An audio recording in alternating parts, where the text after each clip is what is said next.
shouldn't do, so they get really defensive. I see. Yeah. In general. So if there was ever a situation, and I don't know, maybe there was a situation in the past where Tommy was accused that he sexually assaulted someone when he didn't, I see and what you're saying. Yeah. and he came across in that kind of defensive manner. And I don't know Yeah. if he intended on doing it or anything like that, because I never heard a negative word about Tommy that I can remember. Right. Kind of like I don't think I've ever heard anything negative about you or Mick Foley or a few others. But Right. it was just, that's what it came across as. And when I heard about the comments before I actually watched the Vice thing, when I watched it, I'm like, yeah, that sounds like he got defensive and it's kind of a foot and mouth situation. Right. Yeah. Yeah. Yeah. Absolutely. I mean, that's how I think too. But that's the thing, and we can't run into this situation where we tend not to speak because we're afraid of what the repercussion is. I think because Tommy lost his spot with Impact, he's suspended from Impact Wrestling, and he also indefinitely lost his Sirius satellite radio show, Busted Open. He's not on that anymore. So I mean, this effectively cost Tommy, 6 figures. Yeah. I mean, that's and what that's going to cause is, people aren't going to talk anymore. They're not going to do podcasts anymore, or these kinds of shows like Darkside, because they're going to be petrified of, because I could have easily said the wrong thing, not even knowing, because sometimes, like I said, you don't know how the show is going to be put together. So you could say something, and just the way it was cut could, you know what I mean, could make you look a lot different. Like if it was run all the way through, like, hey, we're having this conversation, you're just going to run it, then of course all the context is there. But it's just scary. Like I really felt, I did. People are gonna say, "Oh, you shouldn't feel bad for him." You're very people have been very unapologetic and just not caring about it. But I do feel bad because I know he's a good family man, and hopefully he learned his lesson. Yeah. That's it. And it's cool you brought it up, because I was actually going to ask you what you thought about that before. I get nervous talking about it, but I'm glad I don't we blame did. you. I don't blame you.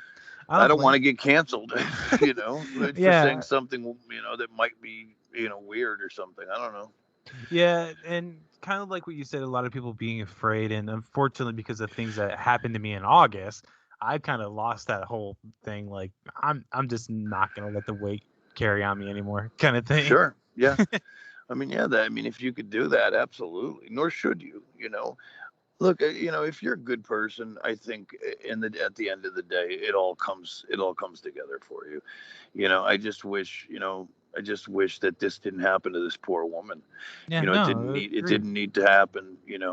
But yeah, and it shouldn't have happened, and that's one thing we could definitely agree upon. And I don't think it's a situation where Tommy actually was trying to downplay it. He just kind of came across like, I don't believe it happened based on what I know, kind of thing. Right.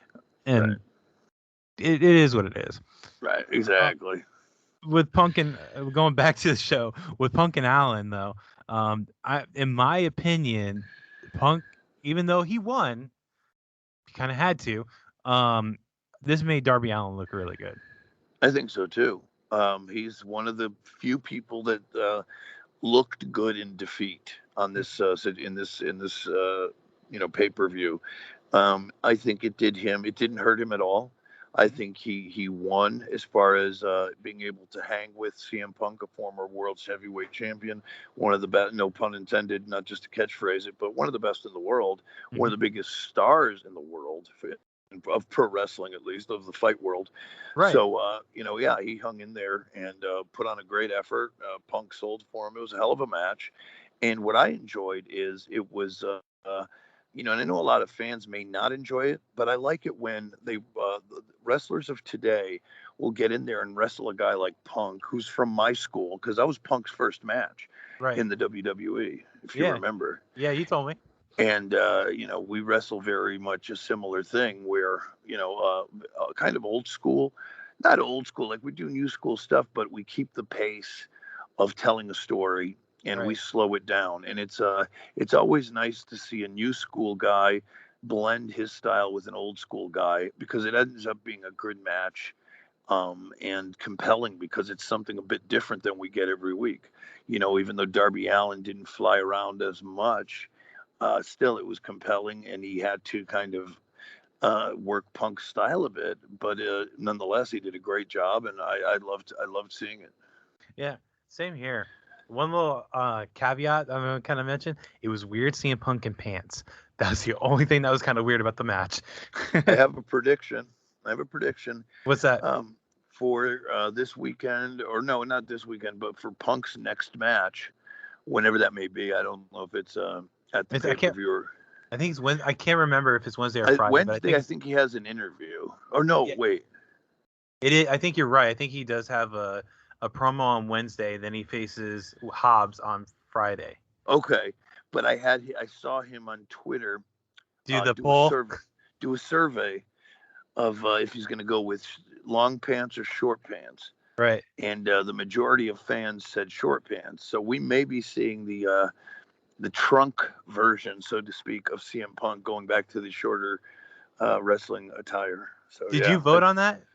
I did, of course I did. Which one would you vote on that? I like the short ones. I like the short. I'm a nostalgia guy. Mhm. I always go back to when I fell in love with the wrestler, or like when I worked with Punk, he was wearing the shorts, the tights, you know. Yeah. So yeah, I voted for the shorter trunks there. Yeah, I voted for CM Trunks too. Yeah, there you go. That's exactly what it was. Yep. Long boys and CM Trunks, and I'm like, okay, he's playing with a name. I like this. Yep. Yep. So then we had a squash match, which we know this was just to kind of slow it down before Right. Christian versus Kenny and the two debuts that took place. But Paul White versus QT Marshall, and Paul White just demolished QT. Right. Yeah. I mean, I wish they almost didn't bring Paul out for that, only because he's. I love Paul. I've worked with Paul a bunch of times. He's so talented. People don't give him enough credit for being a giant and being the size he is. If you put him with the right guy and the right storyline in AEW, he could draw money. Mm-hmm. I don't know what that storyline would look like or would entail or with whom, but I still think he has like one more money angle in him with somebody, and maybe somebody that he could elevate, In my opinion, I think it's the boxer that's tied to the factory. Oh, okay. I can't remember his name, but there's the one that faced Cody at one of the pay-per-views. Yeah, I know who you're talking about. Yeah. The one that has to get surgery. I think that would be a good one, especially considering that he had the Paul was using the punch in WWE. Oh, that's right. And have the kid use. Oh, yeah. Yeah, that could work, and that would certainly elevate him. Yeah, and especially if he could knock out the Giant. Right. Yep. So that's where I think it is, and maybe that's what they're kind of going to build to with the whole Paul going against QT. Bring out the other people from the factory. Yep. So that could be, and it would be good for Paul, because Paul's a great guy. I mean, if you know him personally, I love him. He's a funny dude, fun to work with. I mean, he's an all-around pleasure, and he's not stiff, and he could teach a lot of these guys, like a lot of these young guys. Being that they're not from the WWE school, they don't know how to work with big guys. Mm-hmm. They only know how to work that style of, I'll do a flippy dive, this, that, all these high spots.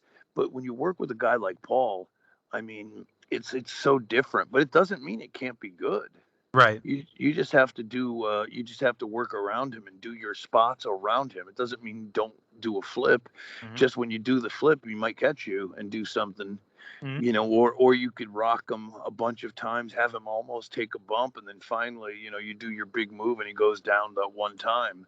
I mean, I know it's classic big man 101, but still, it's not done at all in AEW, and who better to do it today than Paul White? Right.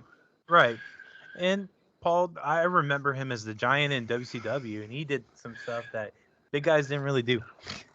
You know who I would love to see, and I know this will never happen, a heel Paul White, like have him turn heel, saying he's sick of all the glad handing and the bullshit politics he's played to get over in AEW or to get a job, and have a young Jungle Boy singles program and have Paul White beat Luchasaurus, kill Marco Stunt, or whatever, however the order is, just decimate everybody, and then have a couple of matches, and then finally, because they're going to go with Jungle Boy all the way. I know that for a fact. They've been talking about that for a while. Have Jungle Boy get that big victory over the Giant. That would be huge for Jungle Boy. That's how you make somebody. You know what I mean? Yeah. I'd love to see that happen. And Paul has done it in the past. Sure. With absolutely. he's done it with Ray, but he's done it with other small guys. I think Paul London when he was in WWE. Yep. And maybe Brian Kendrick and whatnot. But yeah, Paul is a good person to do it with. And you said don't know him personally. Yeah, I've never met Paul. No, what I meant is it's just like he's a good dude. He's a pleasure to be around. And I think even though it might not be a 5-star match, I think you could have a good enough match with a Jungle Boy style guy. But still, to have that 1, 2, 3 from a Jungle Boy, that's like one of those legacy clips you could show for years. Right. You know what I'm saying? Yeah. Like you always have, because you got to remember, if you're starting to build a company like a WCW did, you want clips of the guys you're going to push beating people. And that would be a great one for guys, is to have, Paul White, aka the Big Show, getting beat by Jungle Boy. They got to start, accumulating those good feel moments. So when you have a library or when you're doing a video to promote things, you could have these moments, It actually, we can kind of combine both ideas. If he loses to the boxer, have him snap. Yeah, that's what I'm saying. Yeah, and then turn heel, and then get the Jungle Boy. I mean, situation. if you think about it, a heel Paul White, who the hell would stop that man? If wrestling was real, who's going to stop him? Exactly. Very few. I mean, it could be done, but the perception would be, the odds on is like he's just going to roll through people, handicap matches, all of that stuff, and it would be fun to watch if it was done right, not just a very blasé. Oh, just as a matter of fact, here's Paul White against jabroni number 1, or whatever. Oh, who are some of the jabrones that I can't? That all right, I'm gonna get carried away. I shouldn't even say it. But who's the guy that throws the Legos out? The Legos out. That was Janela, I think. I'm pretty sure that was Janela. He's one of the elite guys, the kid with the mask. Oh, Brandon Cutler. Yeah. Oh, I hate him. I don't know why I thought it was Janela. He has so much heat with me. But have it be with like somebody like that and just like destroy him. Oh, for some reason he just gets me mad. And I guess that's the point. Right? You're right. But it's funny. All right, let's finish this off. Yeah. So we got Kenny Omega versus Christian Cage. We knew Christian wasn't gonna be Kenny for the AEW title. That's the only thing. That's the only thing I had against this. Was I think we all knew, right, going into this. Right. The only thing that I think they're trying to kind of hoped about is okay, well, he kind of already beat him for the Impact title, so he could obviously do it for the AEW title. But it's Christian's not going to carry both titles. Right. That's not happening. Yeah. But this ultimately led to Adam Cole debuting in AEW, which I love his theme. Actually, Paul White and him, besides Cult of Personality, but Paul White and him have my 2 favorite homegrown themes. Oh, nice. Yeah.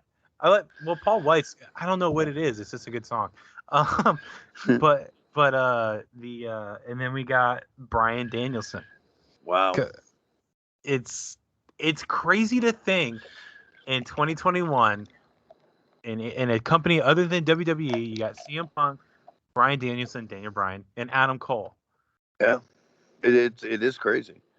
And what's even crazier is all of those guys a decade ago, or roughly, no, more than that, I would say 2004, but nonetheless, you know what I'm trying to get at. They were all Ring of Honor.